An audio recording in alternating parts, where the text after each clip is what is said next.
Okay, so Chapter 5, we're going to get into a few softer topics, I guess.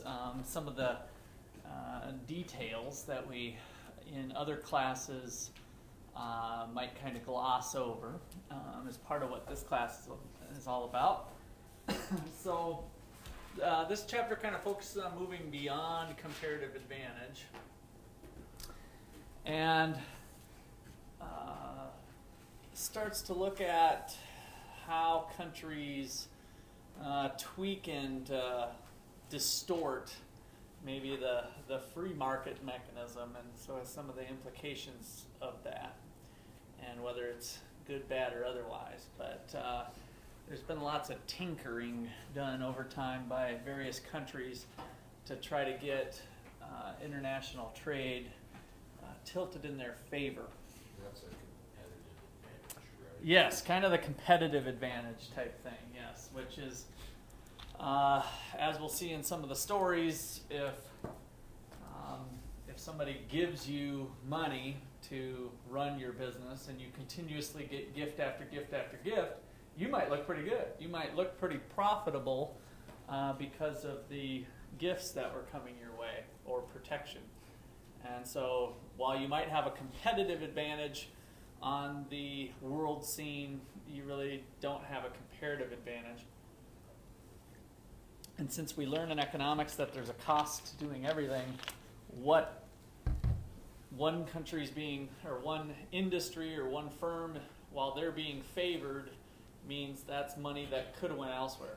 That's potentially some other, there's an opportunity cost to everything. So what did we give up in order to do that? Ends up being part of the heart of the issue. So last time we brought up this intra-industry and inter-industry trade.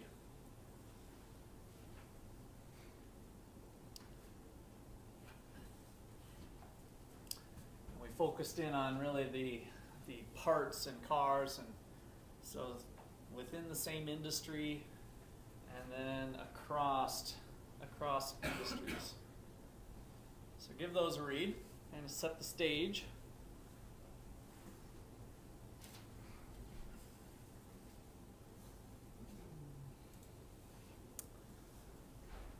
So this Grubel Lloyd index tries to get a grasp on where countries are in terms of intra-industry trade. So write down this formula if you've got your pencils out. So the index number for industry I, so maybe we're in the car industry, is equal to 1 minus the absolute value of exports within industry I and imports within industry I for a single country. So we're trying to measure the index number for, let's say, the United States. How many cars do we export? How many cars do we import?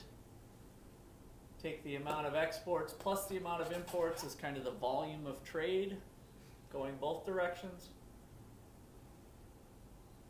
That's the concept. What does that number end up being? What's the possible range of the number?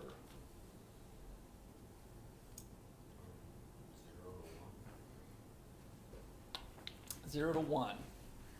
So closer to 1 means there's lots of industry trade, inter-industry trade within this country? No. Or closer to 0? Closer to 0. Closer to 1? Just because you have the absolute value, you want to, if that particular number is closer to 0, but just because you're doing a base of 1 minus that number. Okay, so, and again, we're trying to measure, is our country doing a lot of car-for-car trade, right? I'll give you you give me a Toyota, I'll give you a Ford. So car-for-car trade, industry to industry. So one way to kind of see this is to imagine we don't import any trades. What does that number be? Imagine imports are 0 of other cars. We export a bunch of Fords, but we do 0 imports of other cars. What's that equal to?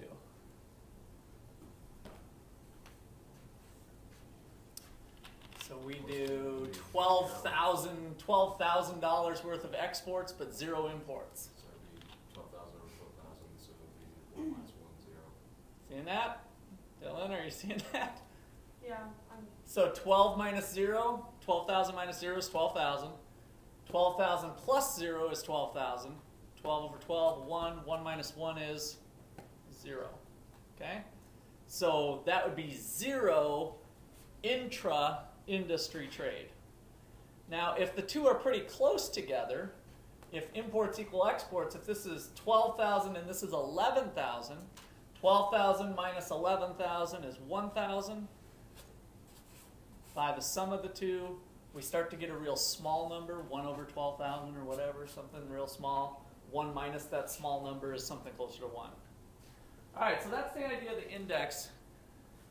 And economists like collecting data, so you can pretty easily go through the categories for a country of how many cars. We've seen some of that in some of the data we've looked at. And you can calculate the index number to see how much of this is going on within your country, if it's intra-industry or not. All right.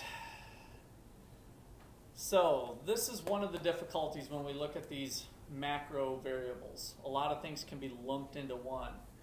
If we want to study computers, it might be in one category that's lumped in together with pencils or other things. And that's true of a lot of these macro categories. So it's one of the, sometimes you're able to drill down into the data, sometimes you can't. So when the US government collects this data, they try to protect the innocent, right? So they don't want, companies are pretty private about this, right? They might not want that data to go out to their competitors on how much trade is going on or what they're doing. So the anonymity factor plays into this data collection, and sometimes you can't get all of it. Some economists get exclusive ability to see data that other people can't. If you make some kind of clearances and you probably got to sign your first child away or whatever, then some people do have access to data that the general public doesn't, to try to do some studies. All right.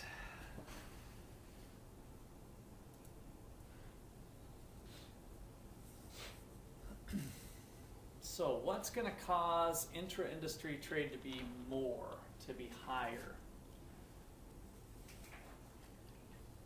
So high-tech industries, countries open to trade, nations receiving larger amounts of foreign investment. Why high-tech industries? Why would there be a lot of intra-industry trade in high-tech industries? What would be your gut feeling there? Only they can produce it, because it could be possible that other companies don't have that kind of technology. Okay, so there could be some exclusive rights on something high-tech. That could be, yeah, that's a good point. What else? We've got high-tech stuff. We tend to trade similar high-tech stuff for high-tech stuff. A lot of high-tech trade. What else about it? That's a good one, Gene.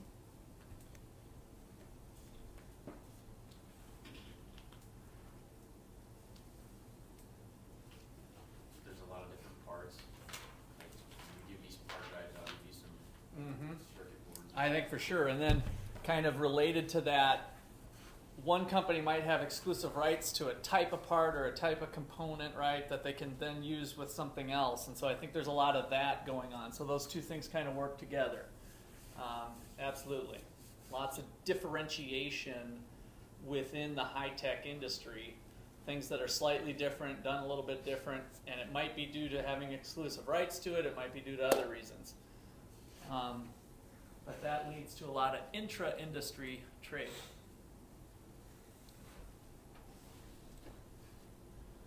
So economies of scale, we seem to hit this in multiple classes. As we increase the scale of production, average costs are falling.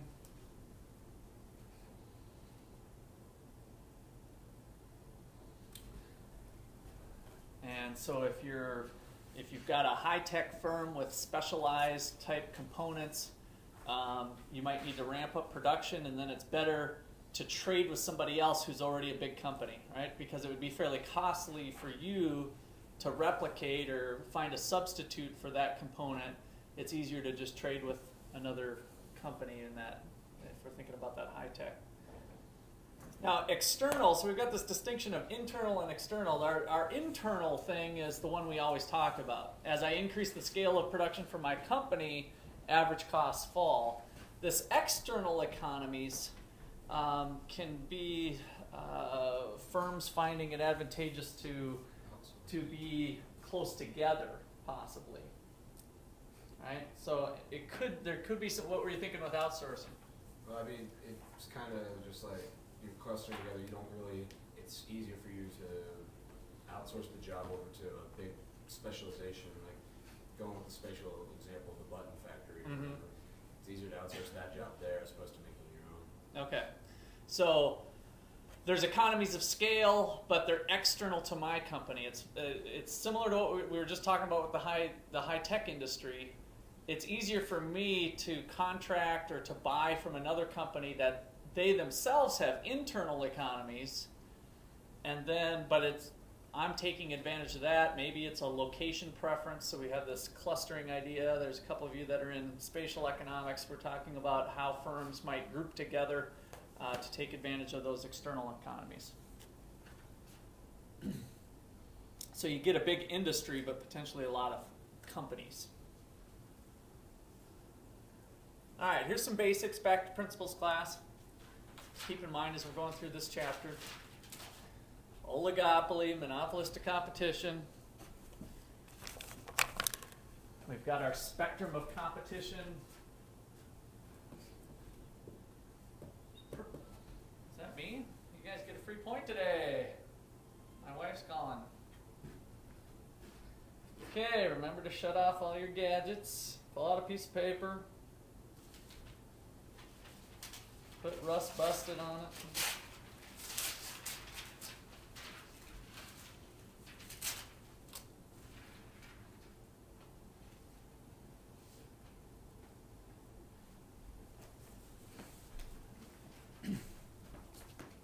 All right, so 4 market structures.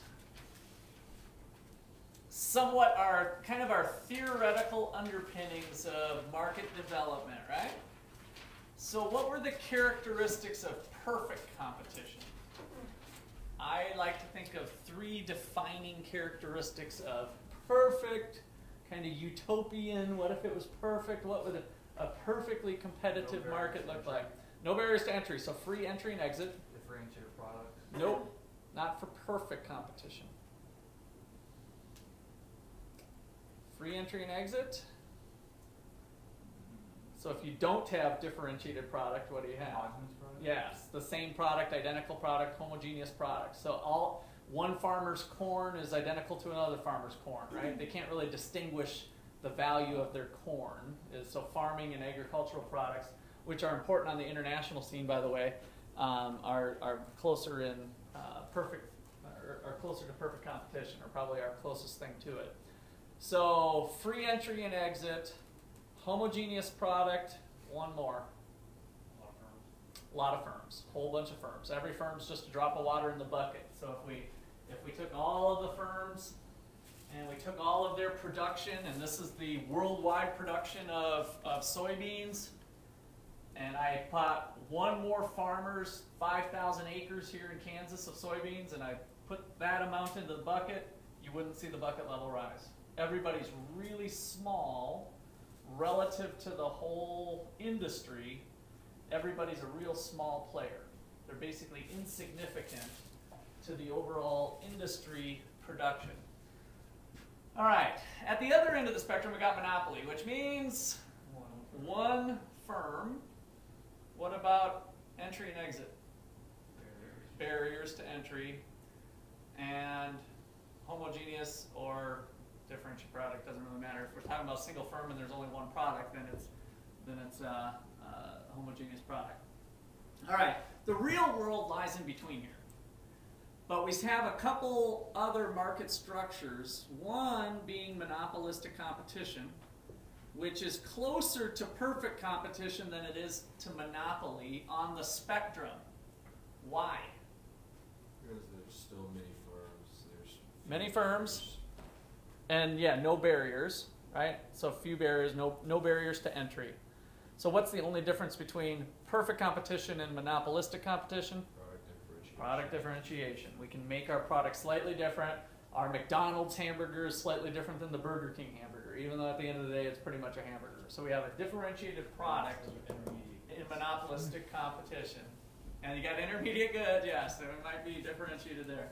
All right, towards the monopoly spectrum we have oligopoly. What's the defining characteristic of oligopoly? Few firms. Few firms. And what are they doing? What does the fewness do? There's an important part to the few firms that's important that gets us some results with Produce oligopoly. the entire output. What's that? Few firms produce the entire market output. Yes. They play games. They play games with each other. So hit that a little harder. I mean, why does it matter? Why, as opposed to perfect competition, why are there no games played over here? Because there's too many people, there's too many competitors. And it doesn't matter, right? They're kind of insignificant. So if you've only got 4 companies in the cell phone producing market, right? What do we got? HTC, iPhone, we got Apple, we got HTC, we've got a couple other Nokia, we got a Samsung, we got anything else you can think of? There's probably a couple I'm forgetting, but Google, that's HTC though, right? Yeah, Google's with Motorola. if we take those 4 or 5 industries, we've captured most of the market, right? So we've got a few firms, and when one firm takes an action, it can have an impact on another firm. So that's the strategic nature of having the few firms in the market. With monopolistic competition and perfect competition, you're kind of just doing your own thing, because what you do doesn't really impact, what they do doesn't impact you. You've got more internal control. What you do is what happens. Now you still have external circumstances that you got to deal with, but it's not so much at that strategic level where one other firm's decision impacts you. That's the difference with oligopoly that we add in. So again, reality is somewhere in the spectrum here of monopolistic competition and oligopoly for the most part. All right.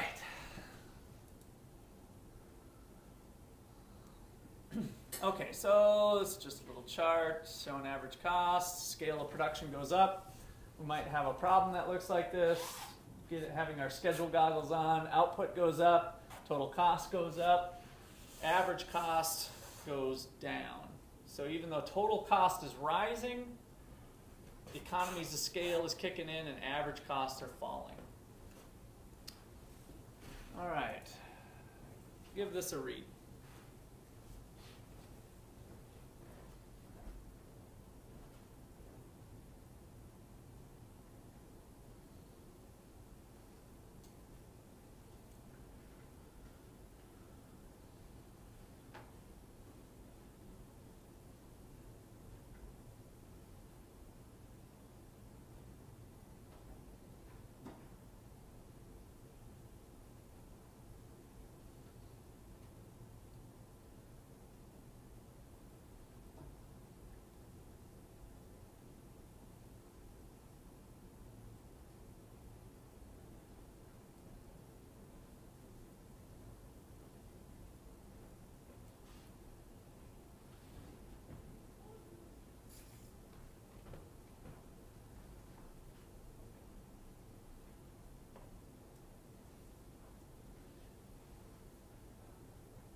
Okay, questions or comments on that?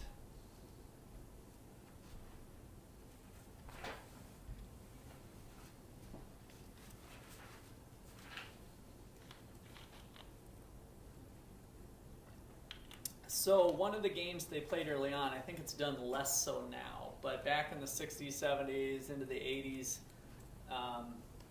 they would just mix and match parts. Once this trade agreement was reached and we could kind of go across the border with parts, we can make a goofy looking Chrysler that's slightly different than the American one, and it's the Canadian version of a I can't think of a Chrysler car right now. 300.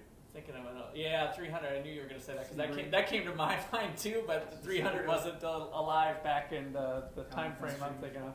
Sebring maybe. Yeah, there was some weird models that were out there, and so they ended up just being kind of a mix and match of parts. So here's that table that it was referencing.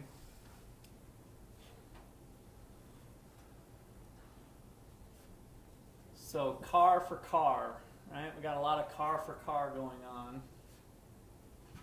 Buses and vehicles, vehicle parts and engines. So a lot of our trade is the intra-industry trade.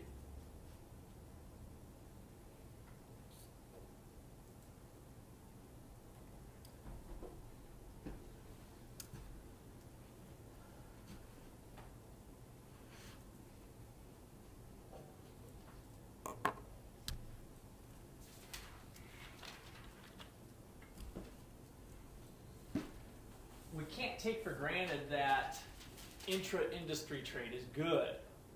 As we start to look at this, does this mean it's good for the country or maybe not so good? Is that type of trade? Because again, we're going away from the Ricardo type of trade where we've got bread for steel, right? Now we've got car for car. And so it's maybe not immediately obvious whether that's good. Reading these benefits here of the gains from trade, does this look good or not so good? Good? So far, is there any side effects to it? Well, can you see any side effects, or can you think of any? What makes you say that it's good? So I'm glad to hear, since some of you are econ majors, some of you have had some econ. I mean, somebody who hasn't had any econ background may not think this is good. What jumps out at you as being good? Increase in variety sounds good on the consumer side, right? Increase in competition, Lower costs. which creates lower Higher prices. efficiency. So competition bringing lower prices. What about this one? That increases your competition. Okay, the more competition part assures that in the long run we'll continue to have aggressive prices, right? So all of this stuff kind of lines up nicely, which might not have been immediately obvious. Why would I trade a car for a car when I could make the car here myself with American jobs? Well, the argument for this type of trade is just as strong.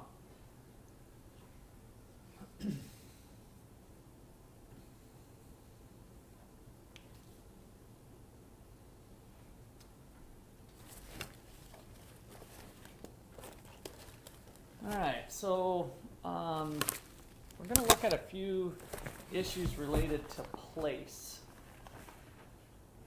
And I've got a case study here. This is a little bit longer one on Mexico and the United States. We just did Canada, starting in 1965.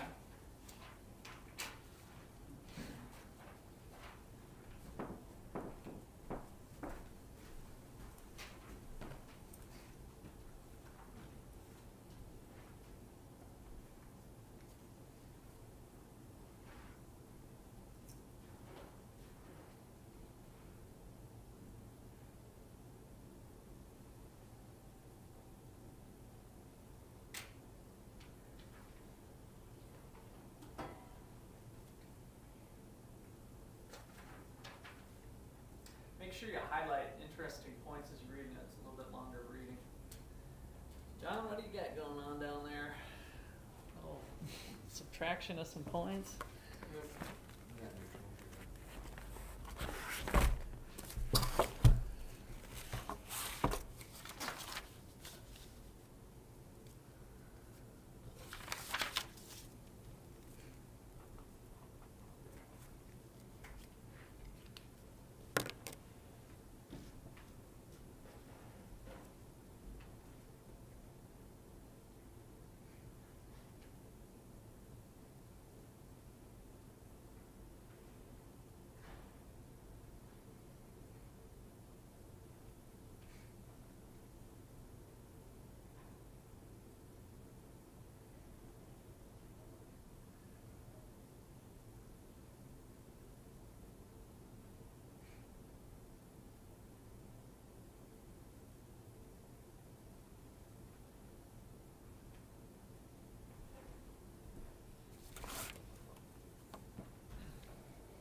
want you to write in the margin something that you didn't quite get from the article, or a thing that you'd like to understand a little bit better.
you think? What's on your list? So they took all the tariffs away, is that what it's saying? Or they just took some of them away and then reduced others? They took a lot of them away for the world, and then eventually NAFTA came in and took them all away for the United States, Okay. so that we're a free trade zone. But with the rest of the world, there still remains some tariffs, but they brought them down all around the globe for everybody. They did bring down tariffs as part of it. Okay. So then, post NAFTA, then this area is still like one of the few like extreme mostly free trade zones in Mexico. Is that how that works, or Prior to NAFTA, or what'd you say? after NAFTA is this area the whatever? I'm not gonna attempt to say. Oh, the maquiladora. Yeah. Maquiladora. Sure. I'm not good with the pronunciation either.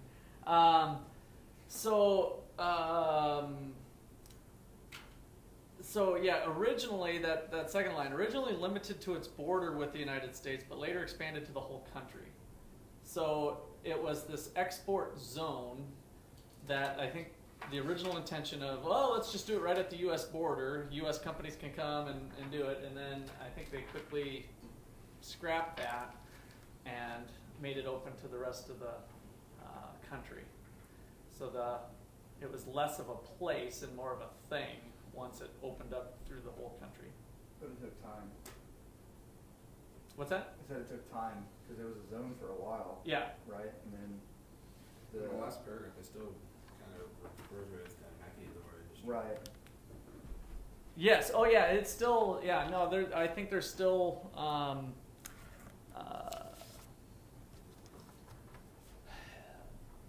They allow. There's probably more than just the tariffs, I'm guessing. Although the North American Free Trade Agreement pretty much eliminates it all. It's all free trade zone between the two. So I'm not sure how if it really exists. I think they keep track of it because it is American. It's kind of like direct foreign investment. It's American companies in Mexico that are swapping goods back and forth. So they're still identified as as part of that. Okay, what else? What else is kind of interesting about it? I think that this is it's a fairly complex case involving policy. I mean, what were some of the unintended consequences? Transportation costs. In what respect? Well, let's see. When they moved to the border, transportation costs of the exports drastically increased Okay. because they're closer to their output. Yep. No, that's right. Yeah. Later. Mexico City became overpopulated.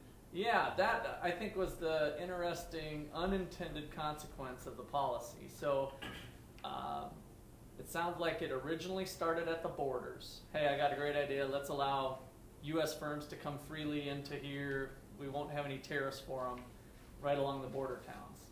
At some point that evolved into, screw it, let's make it open for the whole country. That seems to be a good idea, and it'll stimulate more companies wanting to come here.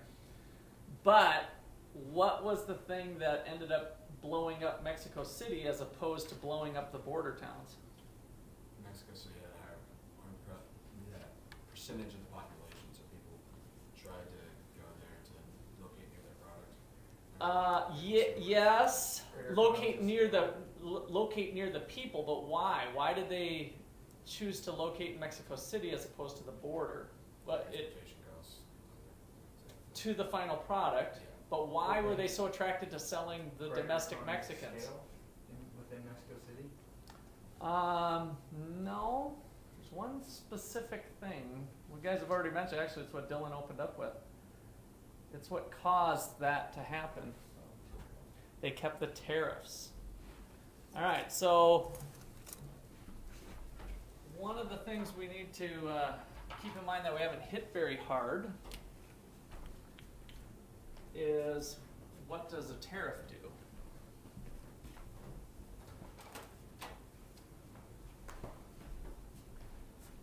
So if we are Mexico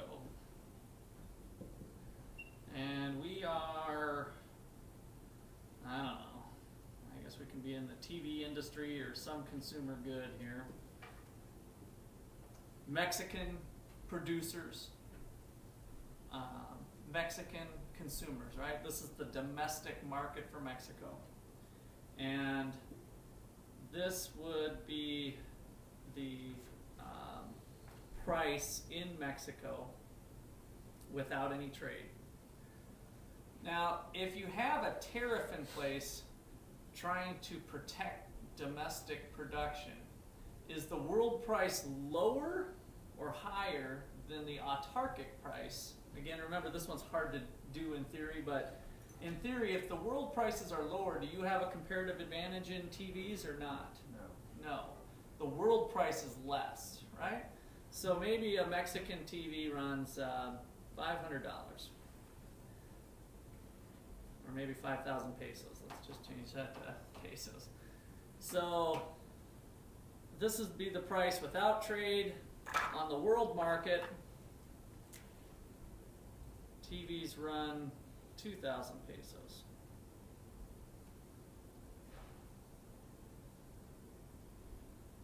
So that would be the, if free trade, right? Then Mexican production would fall to this quantity. Mexican consumption would rise to this quantity. And how are they making up the difference if Mexicans are only making this many TVs? They're importing. They're buying them from the rest of the world. So this is our model using supply and demand within a country under free trade. I haven't put a tariff on, by the way, yet. Tariff's vertical, correct? Yep, we'll get there. So 2,000 pesos is what it would run. Mexican TV producers are competing with the world in terms of TV production, right? So part domestic, part foreign. Now we impose the tariff, and like Max was saying, at the border, we're just going to tack on 1,000 pesos, right?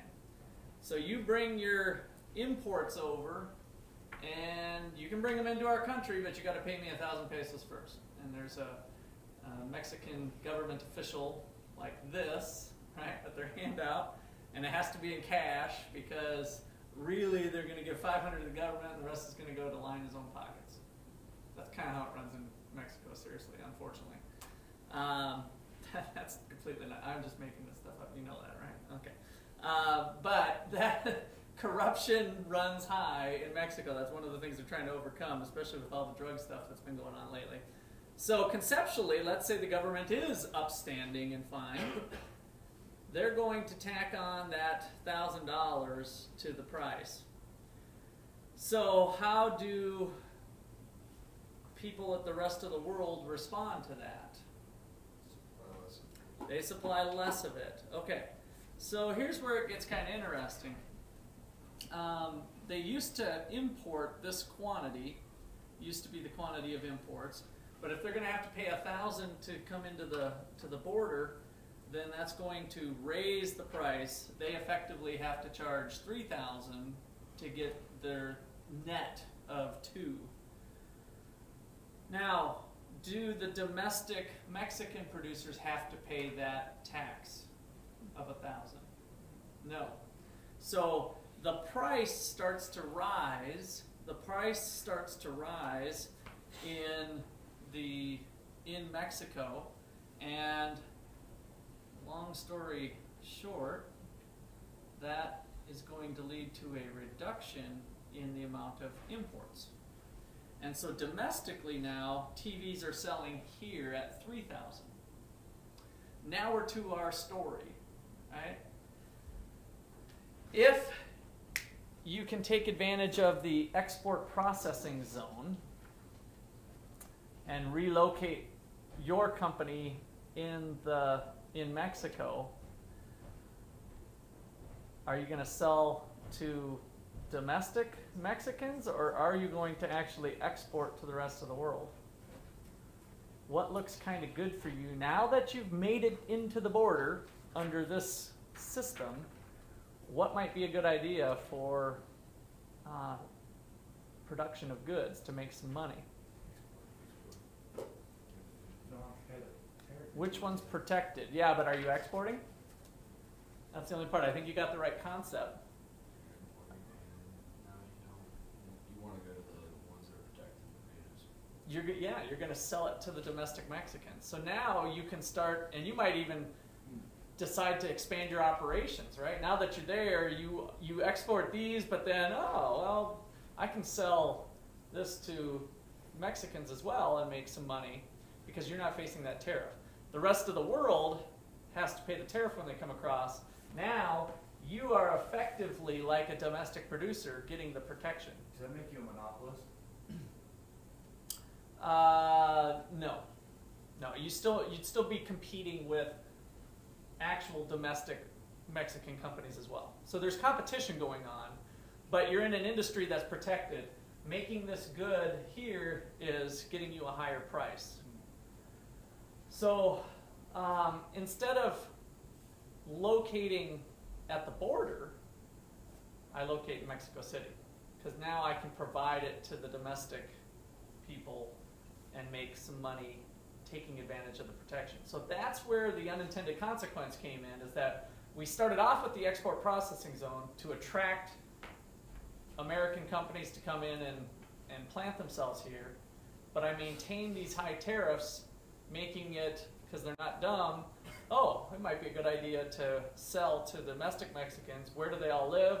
They live in Mexico. All move to Mexico. More Mexicans move to Mexico. More firms come to Mexico. We start to get Mexico blowing up. And they have a pollution